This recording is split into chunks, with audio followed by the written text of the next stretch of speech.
Hi ma'am. Hi కీర్తి. ప్రేమ పెళ్ళైనా, like love marriage అయినా, పెద్దలు కుదిర్చిన పెళ్లి, అరేంజ్ మ్యారేజ్ అయినా, పెళ్లి వరకేనా నాయన. పెళ్ళి అయిందంటే నువ్వు భార్యవే, ఆయన భర్తే. ఇక వేరే ఇంకా ఏం ఉండదు. ఈ స్టేట్మెంట్ ని మీరు ఎట్లా సపోర్ట్ చేస్తారు? పెళ్లి అంటేనేమో అందరు కలిసి చేసే మర్డర్ అంట.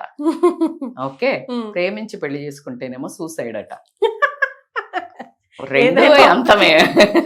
ఆ ఏదైతే ఆ లవ్ చేసుకున్న వాళ్ళది ఇక్కడ దాకా వచ్చాక అర్రే మనం అనుకున్న సాధించామనే ఒక హ్యాపీనెస్ తోటి వీళ్ళ జర్నీ ఇక్కడే స్టార్ట్ అవుతుంది. ఎక్కడ పెళ్లి నుంచి అంటే ఆల్రెడీ స్టార్ట్ అయింది, పెళ్లి అయ్యాక కూడా ఇమ్మీడియట్ గా బ్యూటిఫుల్ ఉంటది.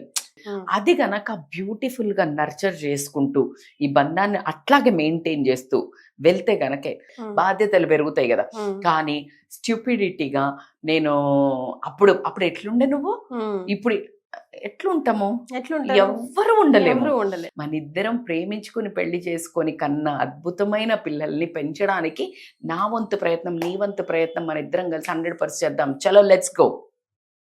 ఎంతసేపు నేను నువ్వు నన్ను నాకేమిస్తావు, నేను నీకేమిస్తా, నువ్వు అప్పుడు అట్లున్నది ఎక్కడ ముందు గదల రాయిగా. అక్కడనే ఉండాలంటే పెళ్లి చేసుకోకండి, ఇద్దరు రాధాకృష్ణ లాగా అట్లనే ఉండండి.